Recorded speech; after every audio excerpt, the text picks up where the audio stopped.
الله أكبر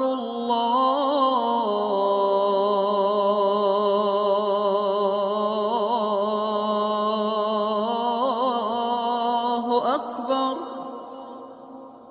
أشهد أن لا إله إلا الله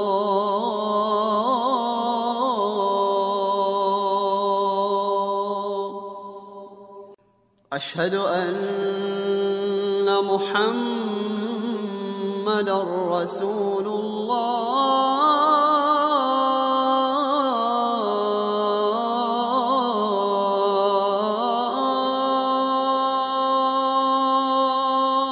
رمضان رمضان رمضان رمضان رمضان رمضان رمضان يا رمضان أعوذ بالله من الشيطان الرجيم بسم الله الرحمن الرحيم والصلاة والسلام على رسول الله. Chers frères et sœurs en islam, qu'il me soit permis de vous adresser le salut des hommes du paradis, le salut fraternel, le salut de la miséricorde. Assalamu alaikum wa rahmatullah ta'ala wa barakatuh. Wa alaykoum salam. Le saint prophète, le prophète de l'islam, le prophète Mohammed, paix et salut de Dieu sur lui, a dit quiconque perpétue l'accomplissement de 12 rakats surrogatoires, Allah subhanahu wa ta'ala lui construira une maison au paradis. Mesdames et messieurs, bonsoir, merci de nous suivre sur RTI 1. Le thème principal d'aujourd'hui va porter sur l'importance des prières surrogatoires pendant le mois de Ramadan. Pour en parler, nous recevons l'imam Mamadou Dosso. Il est imam de la mosquée du Centre d'éducation et de recherche islamique SIZ à Adjamé, quartier Mairie 1. Imam Dosso, salam alaikum. Wa alaykoum salam wa rahmatullahi wa barakatuh. Merci de nous recevoir dans votre très belle mosquée. C'est nous qui vous Je remercions. vous en prie. Alors, il s'agit donc de parler des prières surrogatoires. Avant donc de rentrer dans le vif du sujet, peut-on savoir la différence entre les prières canoniques, prières dites obligatoires, et les prières surrogatoires? Alhamdulillah, wa salatu wa salam ala rasulillah wa ala alihi wa ashabihi wa tayyibina tahirin. Avant même de parler des prières obligatoires et des prières surrogatoires, il faut parler de la prière de façon générale en islam. En effet, la prière en islam est la somme de la liturgie islamique. C'est la prière qui est le dénominateur commun de tout le culte en islam. Ceci étant, elle peut se départir en deux. Il y a les prières canoniques obligatoires et il y a les prières surrogatoires, qui sont des dons qui viennent en complément des prières obligatoires. Pour les prières canoniques obligatoires, il y en a 5 dans la journée, à des moments précis, comme Dieu même l'a dit dans le Saint-Coran, que les prières nous ont été prescrites à des moments bien précis. En plus, il y a des prières surrogatoires qui sont liées à ces prières obligatoires. Ce sont, dans leur signification étymologique, ce qu'on peut appeler des dons. Et par exemple, lorsqu'on parle d'une prière surrogatoire qui se passe pendant le mois de jeûne, qu'on appelle Tarawi, qu'on fait après la prière du soir, ce sont des apaisements. Donc Dieu nous fait don des prières surrogatoires, en plus des avantages que nous tirons des prières obligatoires. D'accord, voici qui est clair. Alors, nombreux sont ces fidèles qui multiplient prières et adorations pendant donc le mois de Ramadan, surtout les prières surrogatoires. Alors, y a-t-il des mérites à multiplier ces prières surrogatoires pendant ce mois de piété? Ils ont raison, au premier chef, parce que le prophète Mohammed a dit que celui qui prie avec dévotion pendant les nuits de Ramadan et qui ne compte que sur la récompense divine, ça c'est un hadith authentique, aura ses péchés passés effacés.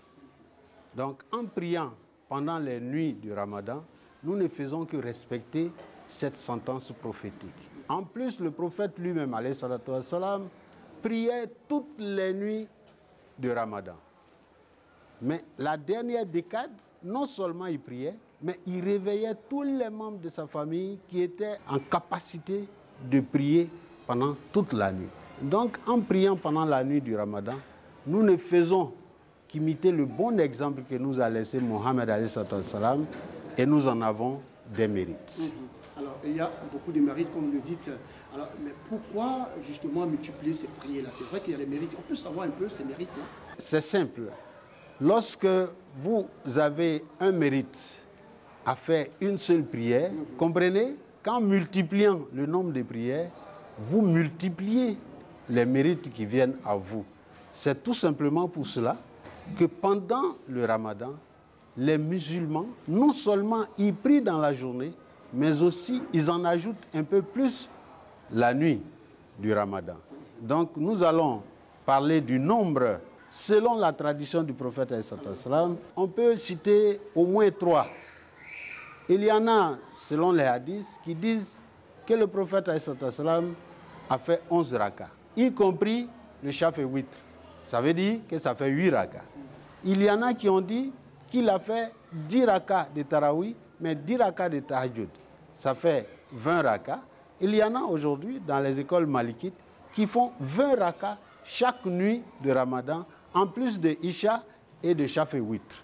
Il y en a aussi qui font 10 rakas, en plus de Isha et de Shaf et Witr. Nous nous inscrivons, pour la plupart des musulmans en Côte d'Ivoire, dans ce rite. On fait 10 rakas après la prière de Isha et on leur ajoute le Shaf qui fait 2 et puis le Witr qui fait une seule raka. Alors, parlons donc de la prière de Tarawih, appelée aussi la longue prière, accomplie justement après, n'est-ce pas, le rang pour le jeûne. Voilà.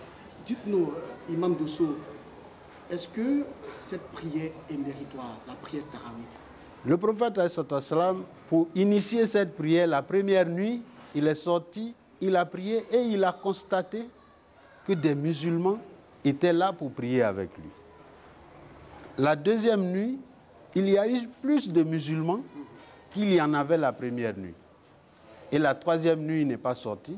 Et quand on lui a posé la question le matin, pourquoi n'était-il pas sorti la nuit? Il a dit, j'ai craint que cela ne soit une prière obligatoire pour les musulmans après que je ne sois plus là. Voilà l'histoire de la prière de Tarawih.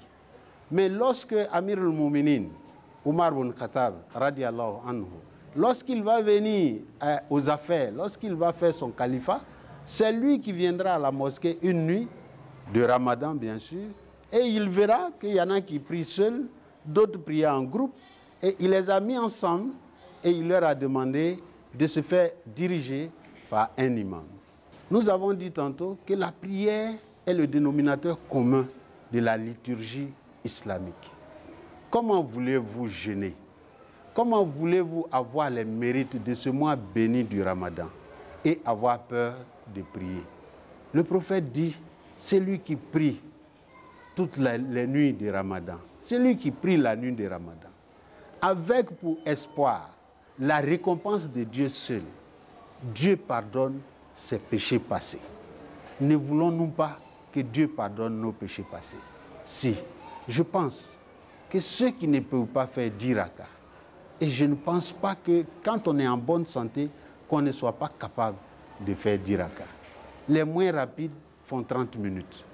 Pour 30 minutes, nous n'allons pas repousser du revers de la main ce don de Dieu où nos péchés seront pardonnés. Donc nous demandons aux musulmans et aux musulmanes, surtout que le prophète a dit, priez debout. Si vous ne pouvez pas, asseyez-vous. Si vous ne pouvez pas vous asseoir, couchez-vous. Donc la facilité nous est faite de prier.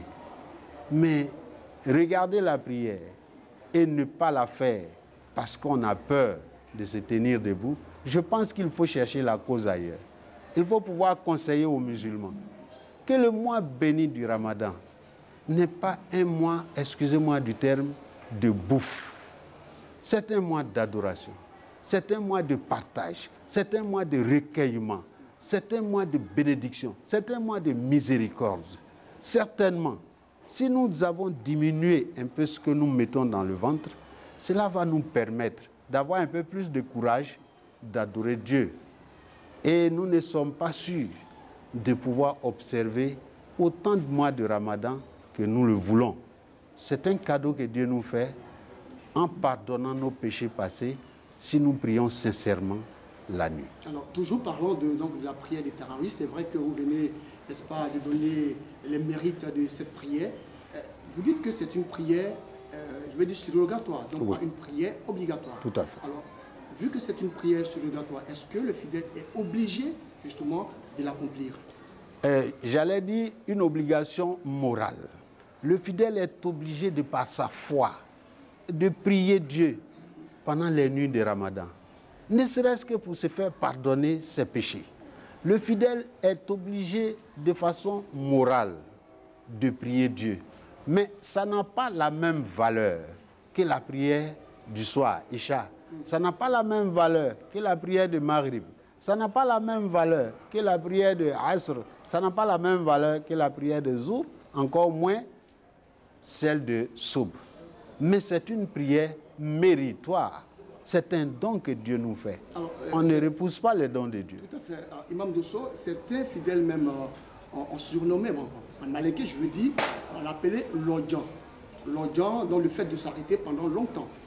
Et donc, pour ces fidèles, certains imams utilisent, n'est-ce pas, des versets très longs pour faire accomplir cette prière-là.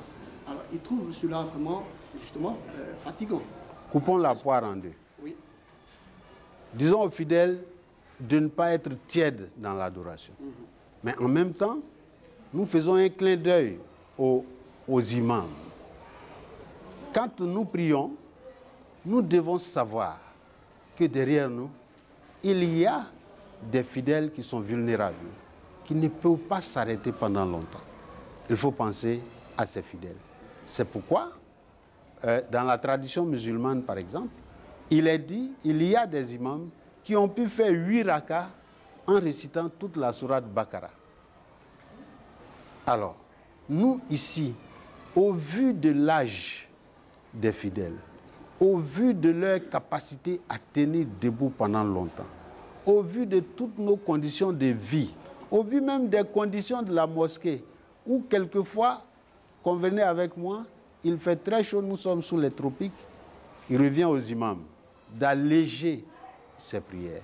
Le prophète l'a recommandé à ses compagnons. Ne faites pas en sorte que les fidèles repoussent l'adoration par la longueur de la prière.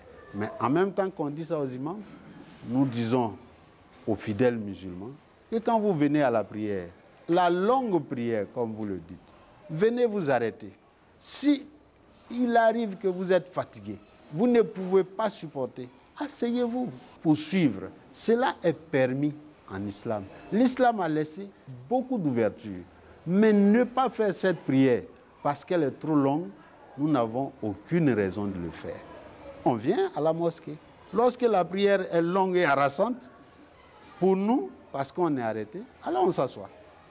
Mais je pense qu'assis, elle ne sera pas aussi longue jusqu'à ce qu'on puisse se coucher. Tout à fait. Alors, Imam Dosso, il y a également cette prière accomplie, n'est-ce pas, entre minuit et 4 heures du matin, pendant donc les 10 derniers jours, n'est-ce pas, du mois de Ramadan. Alors, est-ce que cette prière est une prière surrogatoire? Si oui, quels sont ses mérites? Alhamdulillah, la prière de Tahajjud à Sharawakir que les musulmans font dans la dernière décade du mois de Ramadan est hautement méritoire. Pendant cette période, le prophète réveillait tous les membres de sa famille pour venir à la mosquée. C'est parce que cette prière est hautement méritoire. Mais elle reste une prière surérogatoire. Je vais vous dire pourquoi. Il nous arrive de voir des musulmans et des musulmanes accomplir cette prière de minuit jusqu'à 4 heures moins et ne pas pouvoir prier la prière de Soub. Ils ont tort. Il vaut mieux avoir la prière de Soub et rater la prière de Tahajjud. Mais le meilleur, c'est de faire Tahajjud et de faire Soub. Mais ne faites pas en sorte que la prière des besoins que nous faisons dans la dernière décade du mois de Ramadan vous empêche de faire la prière obligatoire qui est la prière de l'aube. je suis d'autant plus à l'aise que le prophète lui-même, alayhi salam, l'a fait. Mais dans cette dernière décade du mois de Ramadan, se trouve la meilleure nuit que Dieu a créée. Cette nuit où l'adoration est mieux que celle de 1000 mois. Adorer Dieu pendant cette nuit de Laylatul Qadr se trouve dans la dernière décade selon la tradition musulmane. En adorant Dieu cette nuit, c'est comme si vous avez adoré Dieu pendant plus de 1000 mois, pendant plus de 80 ans. Quand on sait que certains parmi nous meurent à moins de 80 ans, il y a lieu de le faire pendant des années. Et certainement, si nous l'avons fait pendant 10 ans, c'est comme si nous avons prié Dieu pendant plus de 800 ans. Alors, quand vous parlez de 1000 mois d'adoration, c'est-à-dire que si Kone Pargasoro accomplit donc les différentes prières des 10 dernières nuits, de la dernière décade, et que l'année prochaine ou l'année suivante, bon, touche du bois, il n'est plus. Est-ce qu'il bénéficie toujours justement des mérites de ce qu'il a accompli l'année précédente? Alhamdulillah, Alaye Pargasoro va effectuer de son vivant reste à son mérite. Si vous avez fait déjà, je suppose, beaucoup de dernières décades de Ramadan, cela reste, Inch'Allah, nous demandons à Dieu qu'il l'inscrive à votre mérite. Amin. Mais si vous n'êtes plus, si nous ne sommes plus de ce monde, il y a des choses certainement que vous aurez laissées. Nous avons dit tantôt que le prophète réveillait les membres de sa famille. Si vous avez habitué vos enfants, tous les membres de votre famille à faire cette prière, Dieu étant miséricordieux, c'est lui qui pourvoit sans que ce qu'il a puisse finir, puisse diminuer. Dieu donne non seulement le mérite de plus de 1000 mois à ceux qui ont prié après vous, c'est-à-dire vos descendants, mais il vous en donne parce que c'est vous qui leur avez donné le bon exemple. C'est cet exemple que nous voulons que tous les musulmans et musulmanes puissent donner aux membres de leur famille, aux camarades, aux amis et aux parents. Alors c'est vraiment très important ce que vous dites. Alors, vous savez que Imam Dosso, la prière c'est la concentration. Et pendant donc ces prières surrogatoires, ces longues prières, que ce soit la prière après donc Isha, que ce soit la prière entre minuit et 3 heures, plus de 3 heures du matin. Alors, dites-nous, le fidèle qui sort, parce qu'il ne veut pas somnoler, qui ne veut pas dormir, qui sort renouveler ses ablutions à tout moment, qui n'est pas concentré, est-ce qu'il peut avoir des mérites de cette prière, tout simplement parce qu'il est présent, ou alors c'est une prière qui est véritablement nulle pour lui? Alhamdulillah, dire à l'intention de tous les musulmans que la prière islamique n'est pas une récitation mécanique et inintelligente. La prière en islam n'est pas de l'ostentation. Venir montrer que nous avons une belle voix en récitant des sourates, venir montrer que nous sommes très endurants à la prière. Non. La prière en islam est la quête de l'intimité avec notre Créateur. À cet effet, il faut pendant la prière être concentré sur votre Seigneur. La fréquence de la prière, fait que nous sommes en intime collaboration avec Dieu lui-même. La fréquence de la prière avec Allah Azza wa Jalla fait que nous sommes en train de chercher l'intimité entre notre âme et le Seigneur, Allah subhanahu wa ta'ala. Cette prière, convenez avec moi, n'a pas son mérite, sa récompense pour quelqu'un qui, d'un moment à l'autre, sort peut-être par ostentation ou par comédie ou même par mimétisme pour aller renouveler ses ablutions. Cependant, vous ne pouvez pas prier alors que votre ablution est invalide. Chaque fois que votre ablution sera invalide, par tout ce que nous savons, il est mieux pour vous de sortir, renouveler votre ablution et revenir. De par votre intention, vous avez les mérites de la prière que vous êtes en train de faire. De par votre intention. Oui. Et c'est quand l'intention n'y est pas Oui. que vous perdez ces mérites. Vous perdez ces mérites. Et Ouais, là, Inch'Allah. quel conseil vous donnez, vous prodiguez à ces fidèles? Le conseil que nous donnons, c'est la sincérité dans l'adoration. La sincérité Dans l'adoration. Alors, Imam Dosso, il y a également une autre prière surrogatoire. Il s'agit donc de la prière de la première nuit à la dernière nuit. Donc, il y a des prières surrogatoires aussi, la première, la deuxième, jusqu'à la dernière nuit, n'est-ce pas? Alors, est-ce que ces prières-là, le fidèle est-il obligé de les accomplir et aussi? Alhamdulillah, nous avons vu des calendriers liturgiques qui recommandent aux musulmans de faire un certain nombre de rakas avec certains versets, certaines sourates à réciter. Nous pensons, sans avoir de fondement liturgique dans la tradition musulmane ou dans le Coran, nous pensons que ça s'est inspiré des expériences de certaines personnes qui ont des voies de se rapprocher de Dieu et qui veulent partager ces expériences avec l'ensemble de la communauté musulmane.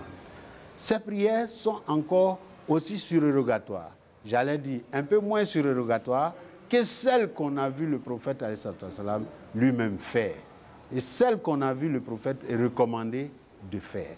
Nous voyons des gens, mais c'est même écrit dans certaines brochures où il est recommandé de la première nuit jusqu'à la dernière nuit du mois de Ramadan des prières conseillées. Je dis, ça s'inspire des expériences mystiques de certains de nos savants, de certains de nos dirigeants, de certains de nos oulémas. Alors, c'est vraiment clair ce que vous dites. Et il y a aussi certains fidèles qui ne se portent pas très bien, mais qui souhaitent justement bénéficier des mérites de prière surrogatoire et donc qui y participent à la prière derrière l'imam. Celui-là, lorsqu'il est derrière l'imam en train de prier, si un malheur vient à lui, enfin un malheur lui arrive, dites-nous, est-ce que ce dernier bénéficiera justement des mérites de cette prière? Est-ce que les portes du paradis lui seront ouvertes? Alhamdulillah, nous pensons qu'il a plus de mérite que vous et moi qui sommes en bonne santé, qui venons prier. Mais il a moins de mérite s'il sait que la prière va porter atteinte à sa vie et que ne pas prier cette prière surrogatoire est mieux pour sa santé. Je me fais comprendre. Si vous savez que venir veiller toute la nuit va porter préjudice à votre santé, l'islam n'est pas une religion où il faut se faire harakiri pour avoir les mérites de Allah subhanahu wa ta'ala. L'islam est une religion du juste milieu. Lorsque vous êtes malade et même inconscient, on vous dit que vous n'avez pas l'obligation de vous acquitter de la prière. Lorsque vous êtes malade, incapable de jeûner, on vous dit que vous ne pouvez pas jeûner. Lorsque vous êtes malade, lorsque vous n'avez pas les moyens de faire la zakat, l'islam vous en dispense. Lorsque vous n'avez pas les moyens de vous rendre au pèlerinage à la Mecque, l'islam vous en dispense. L'islam n'est pas cette religion où il est demandé aux fidèles de venir à l'adoration jusqu'à ce que mort s'en suive. L'islam n'est pas cette religion. D'accord, l'islam n'est pas cette religion, c'est une religion du juste milieu. Du juste milieu, comme vous le dites. Et pour les fidèles qui ne jeûnent pas, parce que le médecin trouve qu'en jeûnant, voilà, il peut leur arriver malheur. Est-ce que ceux-là, ils peuvent aussi participer à la prière? Bien vrai que ces fidèles peuvent aussi, n'est-ce pas, en accomplissant la prière, ils ne peuvent pas avoir, n'est-ce pas, d'inquiétude à leur état de santé. Est-ce qu'ils peuvent participer à la prière? Ils ne gênent pas, mais leur état de santé ne les empêche pas justement de participer à la prière. Alhamdulillah. Les prières surérogatoires, Tarawih, Tahajjud, sont certainement liées pour nous musulmans au mois de Ramadan. Mais ces prières ne sont pas liées au jeûne. Je veux dire que nous jeûnons les jeûnes de pleine lune, 13, 14, 15. Nous jeûnons lundi, jeudi. Nous jeûnons Arafat. Nous jeûnons. À aucun moment de ces jeûnes, vous n'entendrez parler de Tarawih, de tahajjud ou bien de ashrawakir. Mais ces prières surérogatoires sont liées au mois de Ramadan. Si, à cause de votre état de santé, vous n'arrivez pas à jeûner, si votre état de santé vous permet de vous acquitter de toutes ces prières, alors vous n'avez pas raison de rester à la maison parce que vous ne pouvez pas jeûner. Il y a des musulmans qui disent qu'ils ne jeûnaient pas le matin parce que la nuit, ils n'ont pas pu faire le tarawih. Il y en a de moins en moins maintenant. Je dis que la prière surérogatoire n'est pas liée au jeûne. Les prières surérogatoires de tarawih et de tahajjud sont liées au mois de Ramadan. Parce que c'est un mois béni, c'est un mois de partage, c'est un mois de recueillement, c'est un mois au cours duquel Dieu nous ouvre plus sa miséricorde que précédemment. C'est un mois au cours duquel il y a un hadith qui nous dit le prophète était généreux. Mais pendant le mois de jeûne, il était davantage plus généreux. Donc il y a des choses qui sont liées au mois qui ne sont pas forcément liées au jeûne et vice-versa. Nous sommes en plein dans le mois de Ramadan. Un message particulier à la communauté musulmane de Côte d'Ivoire, d'Afrique et du monde entier. Alhamdulillah, au moment où nous sommes en train d'observer le jeûne de Ramadan, il faut rappeler aux uns et aux autres les vertus de ce mois de jeûne telles qu'elles nous ont été dites par Allah Azza wa Jalla et par le prophète Mohammed alayhi salatu wassalam. Quelles en sont les vertus? Le mois de jeûne est un mois de miséricorde. Le mois de jeûne est un mois de pardon. Le mois de jeûne est un mois d'adoration accrue. Le mois de jeûne est un mois de partage. Ce sont ces vertus que nous devons inculquer à notre comportement en profitant de l'observation du mois de Ramadan. Ne pas le faire, c'est endurer la soif et la faim sans en avoir les mérites divins. D'accord. Alors c'est sur ce conseil que nous allons vous permettre de résumer Amaleki. Amalatano, bita émission qui est là, amenanfla mi seli sungalola. Nanfla nafa e jumene, a sindi e jumene. Anko nanfla seli, ale ni fada seli bebo nyoma, parce que nanfla seli, ale te se ka fada seli nota. Ni ma fada seli, e ka jurumuke, e bi yere bo silamayala. Fada seli, ani nanfla seli boyoro fle nyoma. Mais nanfla seli sungalola, ala chira alayhi salatu wassalam, konanga nanfla seli, kaban kakala kama, kamirika foko ala irele bena ansara, nanfla seli ni sawabula, ko ala be yafa, anga jurumu o jurumu ke, ko ala be yafa o jurumu bema, ala ma yafa la an jurumu. Ale nanfla seli sungalola, ametaka soro fosi roman fla. Dobe o b'a fɔ ko selijan ale bɛ kɛ sagafo kɔfɛ an dɔw b'a kɛ lɔ 10 dɔw b'a kɛ lɔ 20 o man ca an fɛ yan Côte d'Ivoire lɔ 10 ka safu ni witiri fara kan a bɛ kɛ lɔ 13 n'an ka sagafo kɛ ka kɔn a bɛ kɛ lɔ 17 o le ka ca an fɛ yan mais n'i ka mɔgɔ min y'a kɛla lɔ 23 i kana jigin o la o fana daganin don.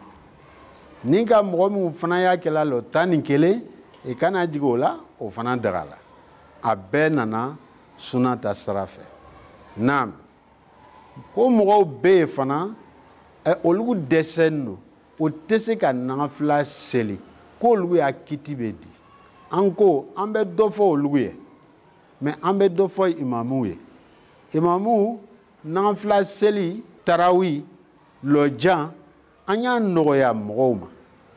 Mɔgɔ bɛ yen sendimi b'a la kɔdimi b'a la a tɛ se ka lɔ ka mɛn an y'a nɔgɔya o ma an ka na sɔrɔ jan ta ka selijan lɔgɔbɔ o la mais an bɛ min fɔ silamɛw yɛrɛ ɲɛna n'i nana lɔjan seliyɔrɔ la i jija i kana taga avion parterre yɔrɔ ɲini siraba kan yen na misiri la n'an fila bɛ seli ka nafa sɔrɔ yɔrɔ min n'an fila bɛ seli ka suma yɔrɔ min yen na ye n'i lɔla ka sɛgɛ i bɛ sigi ka seli tɔ kɛ parce que ala cila ale salatu wasalam a ko hadisa la ko ni ka seli sunkalo su fɛ ala yɛrɛ kama kaban k'i miiri ko ne sara bɛ ala le bolo ko ala bɛ yafa i jurumu min kɛla ala bɛ yafa o ma est ce que mɔgɔ bɛ silamɛw la min tɛ sɔn ko ala ye yafa a jurumu ma o tɛ yen an b'a ɲini o fɛ an y'an jija ka na seli an yɛrɛ t'a lɔ ni san wɛrɛ sunkalo bɛna kɛ an ɲɛna an yɛrɛ t'a lɔ ni ɲinan sunkalo n'a bɛna ban an ɲɛna ala ka sunkalo minnu bila an hɛrɛjɛgɛ la an y'olu kɛ ka ɲa n'an fila seli min bɛ kɛla sunkalo su fɛ o dulonni bɛ sunkalo yɛrɛ le la tuma dɔ n'i ma se ka sun don n'i bɛ seli i bɛ o selijan kɛ n'i bɛ seli don bana dɔ le k'a to dɔgɔtɔrɔcɛ ko k'i kana sun don dɔgɔtɔrɔcɛ m'a fɔ k'i tɛ se ka seli ya bana bɛ se k'i bali ka seli dɔgɔtɔrɔcɛ ko le o i kana sun don mais i bɛ se ka seli mais komi i tɛ sun donna i bɛ mun de le bɔ la i kana ban ka seli kɛ i ye selijan kɛ ale su tan seli ni tahajud ni sunkalo sela tere mugan an bɛ to misiri la fo ka taga sunkalo ban ala cila ale salatu wasalam a tun b'a denbaya bɛɛ lakunu mɔgɔ o mɔgɔ n'a bɛ seli a b'o bɛɛ lakunu o bɛ na misiri la ka seli ka si an b'a ɲini silamɛw fɛ u ka n'o fari faga o ye wuli ka na seli ni san wɛrɛ bɛna k'an ɲɛna an t'o lɔ o seli tɔgɔ an karamɔgɔw k'a yira an na haminako o haminako b'i la n'i nana seli i b'a yira ala la ala b'o haminako nɔgɔya ala ma haminako nɔgɔya la sunkalo tile 10 laban su min bɛ wele ko layilatul qadri ko n'i ka bato kɛ a su tɔgɔ ala bɛ sara d'i ma min ka ca ni kalo 1000 kalo 1000 sara ye a bɛɛ bɛ san 80 kɔ ma dɔw ko san 84 dɔw ko san 83 kalo dama dama b'a kan silamɛw n'i selila san 83 ɲina i selila san 83 o baraji dili ma n'i le k'o kɛ siɲɛ 10 a bɛ kɛ san 830 ala b'o baraji d'i ma silama caman de bɛ yen fɛn t'a bolo ka sun tigɛ silama caman de bɛ yen olu dɛsɛlen don silama yɛrɛ tɛ i kɛrɛfɛmɔgɔ bɛɛ ye silama tɛ i ye hinɛ a la sunkalo la i kɛrɛfɛmɔgɔ bɛɛ ye silama tɛ i kana tɔɔrɔ sunkalo la. Merci donc à vous, Imam Dosso, de nous recevoir justement dans votre mosquée. C'est la fin de cet entretien. Rappelons que nous étions avec l'imam Mamadou Dosso. Il est imam de la mosquée du centre d'éducation et de recherche islamique, 6 à Adjamé quartier, mairie 1. Avec lui, nous avons parlé de l'importance des prières surrogatoires pendant le mois de Nid de Ramadan. Merci à vous de nous avoir suivis. Rendez-vous jeudi prochain, même heure, même chaîne. Ne décrochez surtout pas pour la suite des autres rubriques de l'émission. Salam alaikum wa rahmatullah wa barakatuh.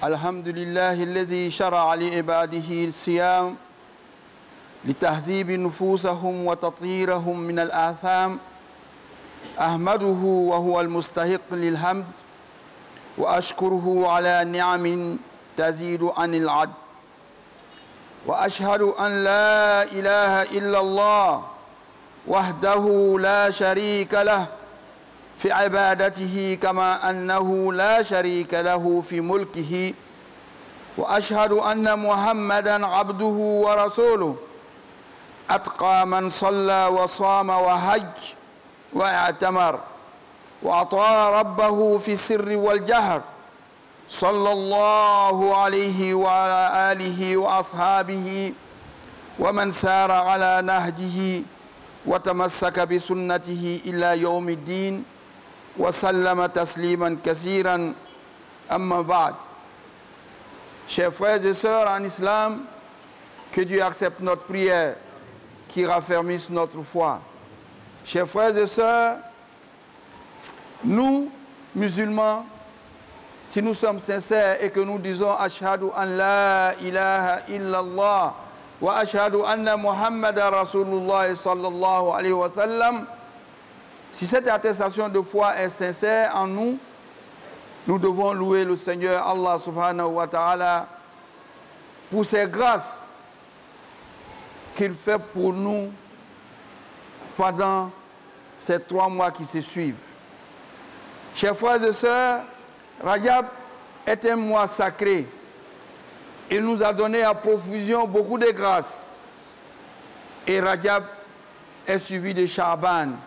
Le prophète sallallahu alayhi wa sallam n'a pas jeûné de jeûne surrogatoire dans un mois plus que Sha'ban. Et il a justifié, chers frères et sœurs en islam. Il nous a enseigné, il nous a démontré les éléments de la foi. Il dit que lui, Mohammed sallallahu alayhi wa sallam, qui sait que nos œuvres montent vers le Seigneur Allah subhanahu wa ta'ala pendant Sha'ban, et que lui, Mohammed sallallahu alayhi wa sallam, qui n'a pas de péché, qui ne vit que pour Dieu, que lui, il veut que lorsque ses œuvres qui sont déjà bien montent, que cela le trouve en parfaite harmonie avec Dieu dans le jeûne. Chers frères et sœurs, des grâces pour nous pendant Sha'ban. Fasse Dieu qu'il accepte tout ce que nous posons comme acte de piété pendant ce mois de Sha'ban. Chers frères et sœurs, tout cela, c'est le training, c'est la préparation de ce grand mois de piété où il y a tous les grands bonus, dont la première décade est la miséricorde, la deuxième, absolution de nos péchés, et la troisième décade, le rempart contre le feu de la djihad. Chers frères et sœurs, alors, qu'est-ce que nous avons comme mérite? Qu'est-ce que nous gagnons le mois du Ramadan à travers le jeûne? Chers frères et sœurs, le jeûne est très important. C'est d'abord un pilier de l'islam. Donc le jeûne du Ramadan qui va venir bientôt est obligatoire. Mais ce n'est pas le côté pénitence, abstinence que nous voyons. Il y a d'autres avantages que le jeûne peut nous procurer. D'abord, pendant le jeûne, nous avons la capacité de maîtriser le temps. On sait quand ça commence et on sait quand ça s'arrête. Et comme nous nous sommes abstenus, nous n'exagérons pas la nourriture, sauf pour certains, même souhour, on fait foutou, on fait quoi, ça veut dire que c'est un festin. Or, c'est un symbole. Même si tu prends un pot de yaourt, même si tu prends ceci, c'est déjà un souhour. Que Dieu nous facilite le jeûne du Ramadan, Inch'Allah. Mais aussi, notre âme, notre conscience en gagne. Il s'agit des aspects spirituels. Chers frères et sœurs, c'est au plan spirituel que ça gagne parce que Dieu nous a dit Kutiba alaykum siyam kama kutiba ala alladhina min qablikum la'allakum tattaqun. Vous voyez, aujourd'hui, notre jeûne est précédé par celui des chrétiens. Eux, ils disent qu'ils font 40 jours, ils font ceci. Donc, comme pour dire que, est-ce qu'il y a adoration plus élevée que le jeûne? Est-ce qu'il y a adoration plus sincère que le jeûne? Chers frères et sœurs, nous prenons toutes les adorations au sérieux sauf le jeûne. D'abord, on dit que je n'ai pas encore pris la décision de jeûner. Je n'ai pas encore marié le jeûne. Je n'ai pas encore, ainsi de suite. Or, aiguiser notre spiritualité, atteindre le niveau de la piété, c'est à travers le jeûne. Car le jeûne purifie notre âme. Et le jeûne fait que notre âme est libre et peut s'adonner à l'adoration de Dieu. Chers frères et sœurs, que Dieu nous facilite le jeûne, que Dieu nous enlève la hantise du jeûne, car il y a de certains musulmans qui sont surpris que le ramadan arrive. Est-ce que lorsqu'ils disent Ashhadu an la ilaha illallah wa ashhadu anna Muhammad Rasulullah sallallahu alayhi wa sallam, sont-ils sincères? Chers frères et sœurs, nous devons être contents, radieux, parce que nous allons gagner. Ce que nous gagnons dans le mois de Ramadan, nous ne le gagnons pas dans un autre mois. Alors, nous devons préparer avec allégresse, avec joie, le mois du Ramadan. Chers frères et sœurs, ne serait-ce que le fait que Dieu nous garantit à travers les recommandations du prophète Mohammed sallallahu alayhi wa sallam que le jeûne du Ramadan, pendant le mois de Ramadan, Satan est enchaîné. Il est loin de nous. Ne serait-ce que ça. Or, chaque jour que Dieu fait, nous rencontrons Satan. On mange avec Satan. On travaille avec Satan. On jubile avec Satan dans les autres mois. Et là, Satan est enchaîné et il est loin de nous. Chers frères et sœurs, le jeûne, c'est la moitié de l'endurance. C'est la moitié de la constance et la persévérance.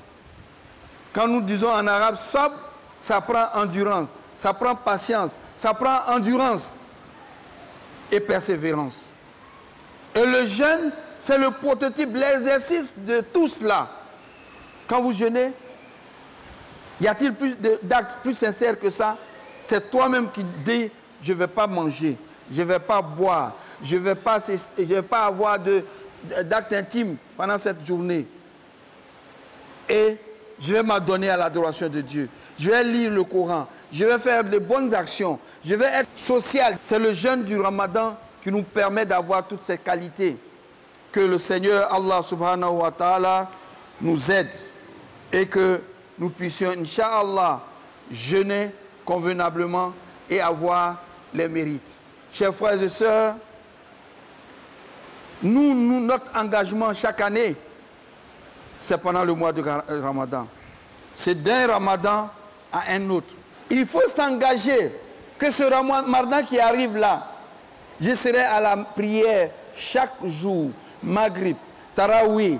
C'est un exercice spirituel, une école de fraternité, une école de socialisation, une école de charité. Chers frères, أقول قولي هذا واستغفر الله لي ولسائر المسلمين من كل ذنب استغفروه إنه غفور رحيم قوموا للصلاة.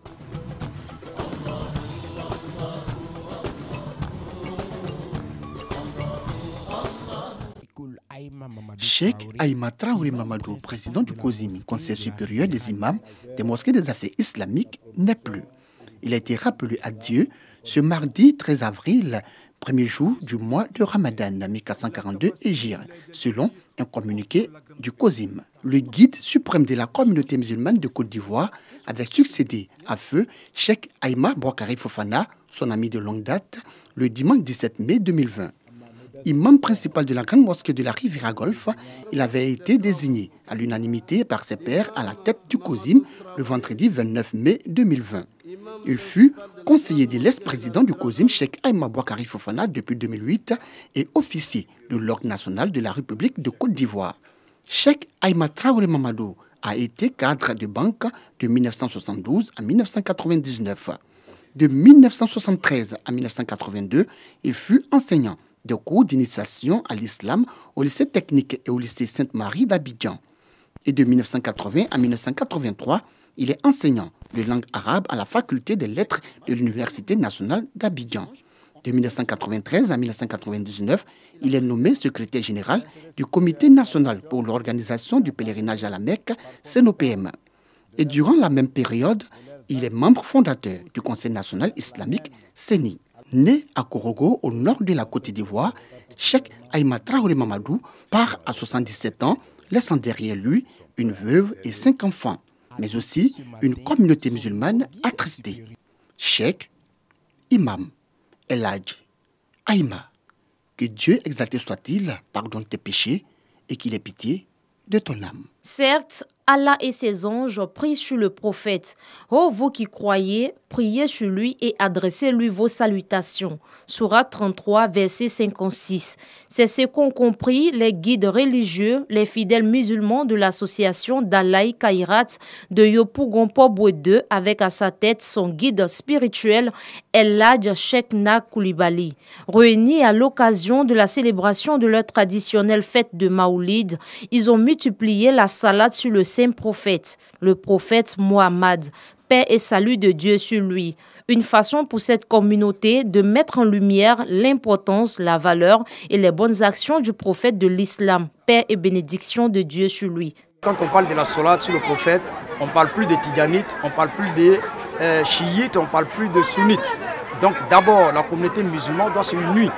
Être un, donc la Dalaï Kairat est un facteur pour réunir toute la communauté musulmane en Côte d'Ivoire. Opportunité toute trouvée par Cheikh Malik Konaté, l'un des conférenciers de cette cérémonie religieuse, d'inviter la communauté musulmane dans son ensemble à adopter un comportement digne et exemplaire à l'image du prophète Mohammed, paix et salut de Dieu sur lui, et à être des ambassadeurs de la paix.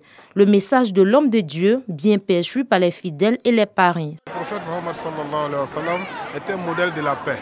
Et c'est pour cela que nous avons placé cette cérémonie au sommet de la paix et la réconciliation. J'ai dit aux femmes de prendre la paix partout où elles passent. La paix commence d'abord avec la famille, dans nos foyers. La paix autour de nous. La paix dans le monde entier. Nous sommes un pays indivisible. Aimons-nous les uns et les autres. Rien ne vaut la paix. C'est par des prières et des bénédictions pour la paix et la stabilité en Côte d'Ivoire que cette cérémonie de Maoulid de l'association d'Alaï Kairat de Yopougon-Pobwe II a pris fin. L'entrepreneuriat pour une jeunesse autonome. Cette thématique était au centre de la cérémonie de lancement de l'édition 2021 de mobilisation des fonds pour l'opération de distribution des denrées alimentaires aux familles en détresse pendant le mois béni de Ramadan. Une activité qui a permis de mobiliser et aider l'an dernier près de 1500 familles dans plusieurs villes de la Côte d'Ivoire. Cette initiative de l'Union des femmes pour la charité UFEC vise à soutenir les familles en détresse pendant le mois de Ramadan. C'était à la salle de conférence de la mosquée Al-Iman de Yopougon, quartier millionnaire. Beaucoup de familles sont défavorisées pendant le mois de Ramadan. Alors on s'est dit que pourquoi ne pas partager le peu que nous avons avec nos familles, avec nos parents nécessiteux. C'est dans ce but-là qu'on a eu l'idée d'essayer de créer un groupe de sœurs, essayer de venir en aide aux personnes démunies du mieux qu'on pourra en tout cas, Inch'Allah. Des difficultés, il va y en avoir sur le chemin de l'entrepreneur. Mais en tant que femme, peut-être femme voilée, peut-être qu'on aura une double difficulté, mais il faudra avoir un mental d'acier, de sorte à pouvoir réussir dans le chemin de l'entrepreneuriat. Pour les participants, cette initiative de l'Union des femmes pour la charité est à encourager. Ils disent avoir profité des enseignements pendant la conférence. Le musulman doit savoir partager ce qu'Allah subhanahu wa ta'ala dans sa grande bonté lui a accordé. Donc à la sortie de cette conférence, que chacun prenne conscience de sa responsabilité de donner un peu de ce qu'il a, même si ce n'est pas beaucoup. Étant une femme musulmane, d'abord c'est de viser un objectif. N'attends pas une personne qui va pouvoir t'employer dans son entreprise. Être entrepreneur, vraiment, ça rapporte beaucoup. Tu as la possibilité de faire plusieurs choses. Tu n'es pas sous la pression d'une personne. Tu es relax dans la tête.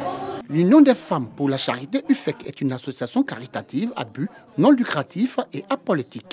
Sa mission, distribuer des denrées alimentaires aux familles dans le besoin pendant le mois du Ramadan. Ses responsables invitent donc les différentes associations et ONG islamiques à plus de solidarité et d'entraide pendant ce mois de piété en vue de permettre aux personnes défavorisées d'aborder avec quiétude et sérénité le mois de Ramadan, mois de partage. L'importance de la prière sur les défunts. Le rapport entre l'âme et le corps, l'âme et le matériel. Quel rapport? Ce sont entre autres thématiques développées à l'occasion de la célébration de la 7e édition du sacrifice pour les défunts musulmans du monde entier, initiée par l'association Nour Islam, avec à sa tête son guide, l'imam Traoré Suleiman. C'est à Abobo Sagbé Céleste, non loin du terminus du bus 51-52. Nos défunts qui sont partis, donc il y a un lien entre nous, puisqu'ils sont allés à l'au-delà, mais ils pensent à nous, nous devrons penser à eux. Nous devrons les accompagner avec nos prières. Les bons œuvres qu'ils ont menés sur cette terre, ils seront récompensés par ça, mais nous allons faire de sorte que vraiment les œuvres là aussi, les balances soient élevées. Dieu nous dit dans le Saint-Coran que toute l'âme va goûter la mort. Mais nous avons des parents qui sont allés devant nous, qui sont décédés. Nous allons prier à chaque année pour qu'ils sachent qu'ils ont laissé les gens derrière eux. Nous dédions ça aussi à notre Premier ministre, notre maire de commune d'Abobo, qui est le Premier ministre Ahmed Barayogo, et tous les défunts musulmans. Pour cette 7e édition, des guides religieux et des fidèles ont reçu des mains des responsables de l'association Nour Islam et des mains des responsables du Conseil supérieur des imams, des mosquées et des affaires islamiques COSIM, section Abobo, le livre saint de la communauté musulmane, le noble Coran. Les femmes veuves ont également été assistées. Il y a beaucoup de femmes veuves qui n'ont pas de moyens. Mais c'est sur cette occasion que nous profitons pour les donner des moyens. Donc c'est ces genres d'actions, chaque année nous faisons. Cette année nous avons fait les pains donnés à les femmes veuves. Lecture du Saint-Coran et de la Dalai Lul Khairat. Prière et bénédiction. Des temps forts qui ont également meublé cette 7e édition de la journée de commémoration des défunts musulmans qui était placée sous la haute autorité spirituelle de Cheikh Moussa Diabaté, président du COSIM, section Abobo. Koumassi, école Laka. Les fidèles musulmans se sont donné rendez-vous afin de célébrer le Maouloud. L'orateur principal du jour, Cheikh Inoussa Sako, a instruit l'assistance sur la paix et la réconciliation. Selon lui, le prophète de l'islam, paix et salut sur lui, était un homme de paix et rempli d'amour pour son prochain. Il était aussi un réconciliateur, et cela à travers la parole d'Allah. Le cheikh Inoussa Sako a demandé aux fidèles musulmans de se départir de toutes sortes de violences en période électorale relativement à la future législative. Chant islamique et prière pour le président de la République et son gouvernement, mais aussi pour une stabilité durable en Côte d'Ivoire, ont ponctué la célébration du Maouloud à Koumassi, école Laka.